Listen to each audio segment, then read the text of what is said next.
Hi everyone, glad to see you again. Today I have something informative lined up for you. If you found this video helpful, don't forget to like, share, and subscribe. Stay safe online, cyber network. Quick disclaimer before we begin. This essay is for educational purposes only. It discusses illegal activities on the dark web to inform about their history, mechanics, and risks. We do not endorse or encourage any illegal behavior. Engaging with dark web marketplaces is extremely dangerous and illegal. The internet, you know, is just the surface. Social media, news, shopping. Beneath it lies the dark web, a hidden layer you can't access with Google. Special software like Tor is needed, designed for anonymity by encrypting traffic in layers. While this helps journalists and activists, it also enables digital black markets.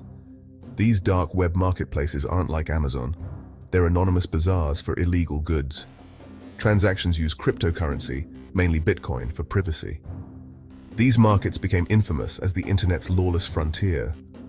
Buyers and sellers connect globally, trading without revealing identities. Marketplaces offer seller profiles, reviews, and escrow services. Trust among criminals. The promise? Freedom from oversight and law. But it's a fragile illusion.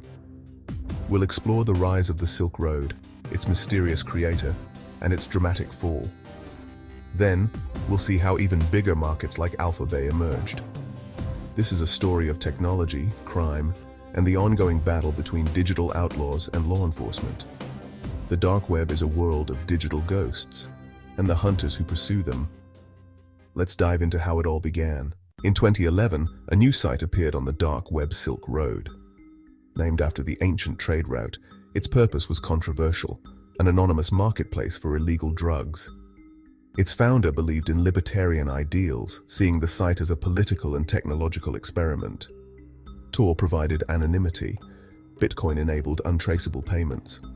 Silk Road combined these, making buying drugs as easy as online shopping.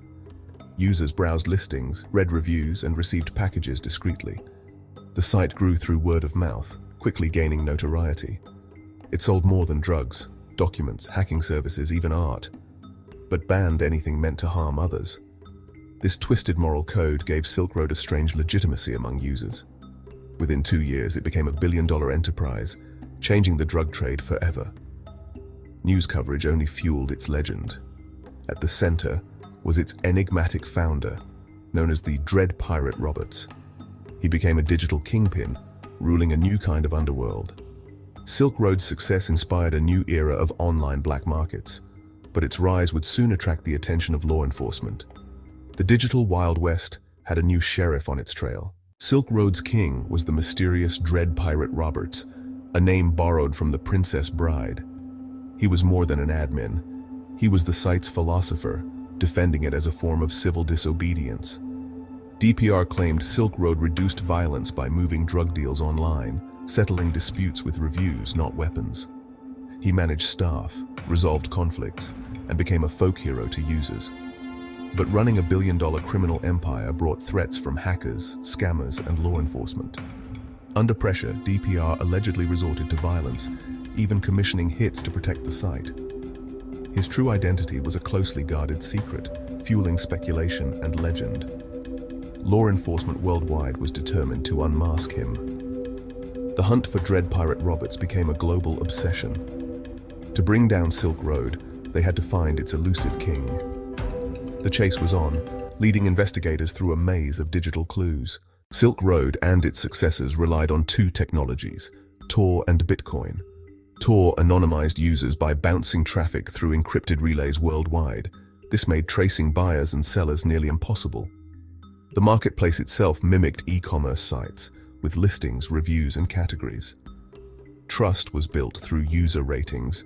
Reputation mattered, even among criminals.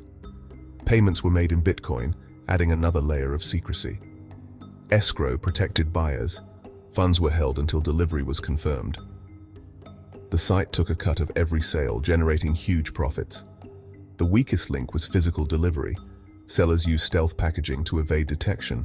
Packages were hidden in everyday items and sent through regular mail. The sheer volume of mail made interception difficult. High-tech digital security met low-tech smuggling. This blend of anonymity and ingenuity fueled the dark web's growth. For over 2 years, Silk Road thrived, but law enforcement was closing in. A multi-agency task force tracked digital breadcrumbs, searching for Dread Pirate Roberts. The breakthrough came from an old forum post linking the alias Altoid to Ross Ulbricht. Surveillance confirmed Ulbricht's connection to the site. The FBI needed to catch him logged in as DPR to prove he was in control. In October 2013, agents staged a distraction in a San Francisco library. As Ulbricht turned, they seized his laptop. He was logged into Silk Road's admin panel. Simultaneously, the FBI shut down the site, replacing its homepage with a seizure notice. The dark web community was stunned. The untouchable empire had fallen. Ulbricht was arrested, convicted, and sentenced to life in prison. Silk Road's demise sent shockwaves through the digital underworld. But the story didn't end there. New markets would soon rise to fill the void.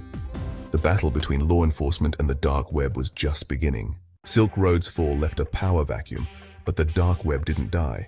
It multiplied. Dozens of new markets emerged, competing to be the next Silk Road. AlphaBay quickly became the biggest, offering drugs, stolen data, malware, and more.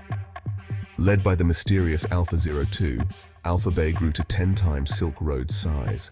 Hansa, a smaller but more secure market, also gained popularity. Both sites processed hundreds of thousands of transactions, generating millions weekly. Administrators learned from past mistakes, using better security and privacy-focused cryptocurrencies like Monero. New features like multi-signature payments aimed to prevent exit scams. The dark web economy matured, becoming more professional and resilient. Law enforcement faced a new, more sophisticated challenge. The golden age of dark web marketplaces had arrived, but with growth came new risks and new targets for investigators. The stage was set for an unprecedented sting operation.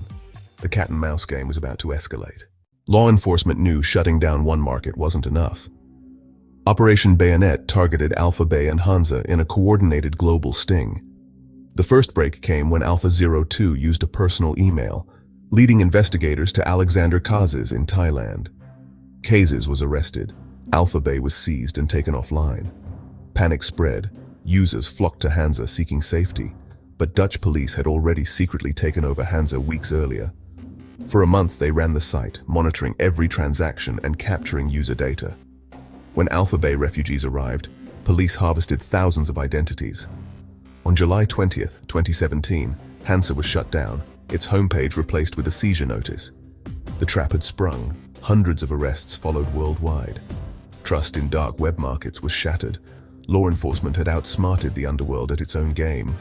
The operation was a turning point in the fight against online crime, but the dark web would adapt once again.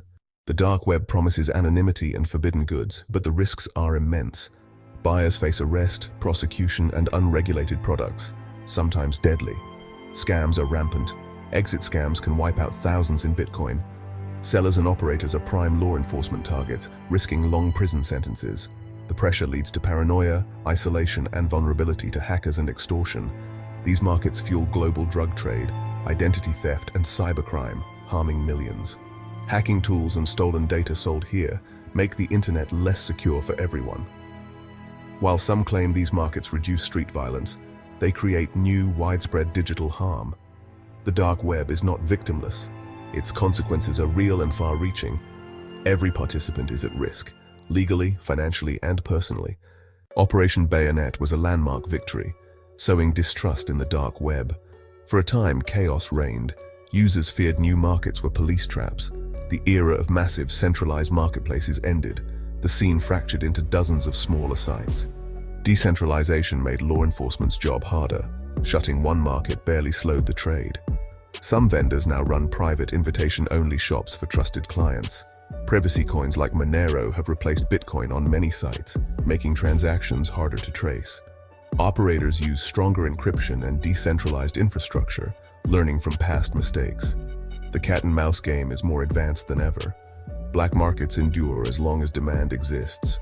No digital fortress is impenetrable, but the underworld persists. The cycle of rise and fall continues, a high-stakes, never-ending battle. The dark web remains a battleground, and the war is far from over. Thanks for watching and learning with me. Drop a comment below if you have any questions or suggestions for future videos. I value your feedback. Cyber Network.